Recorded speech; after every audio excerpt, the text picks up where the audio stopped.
Kelajakda sizlarga otlar kerak bo'lmaydi, chunki Kawasaki kompaniyasi roboborini ixtiro qilyapti. Kawasaki Carlio bu mototsikl ham emas, hayvon ham emas, balki kelajak gibridi. Unda g'ildiraklar o'rniga boridan ilhomlangan 4 ta kuchli robotlashtirilgan oyoq. Benzin o'rniga esa ekologik toza vodorod. Bu robot oddiy texnika bo'lishiga qaramay, ojiz bo'lgan joylarda ham harakatlana oladi. Tog'lar, o'rmonlar, toshli yerlar va notekis landshaftlarda ham. Boshqaruv tanani egish va og'irlik markazini o'zgartirish orqali amalga oshadi. Intellektual tuyoqlar yer shakliga moslashadi. Ilg'or sensorlar esa muvozanatni saqlashga yordam beradi va qorong'uda yo'lni proyeksiyalaydi. Carlio displey bilan jihozlangan. U vodorod miqdorini va apparat holatini ko'rsatib turadi.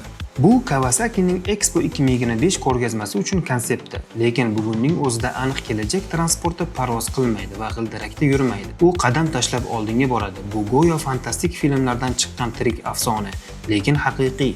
Carlio oddiy apparat emas. Bu ekspeditsiyalar, sarguzashtlar va yo'l shart bo'lmagan dunyo uchun aqlli hamroh. Kelajak transporti aynan shunday noodatiy bo'lishi mumkin.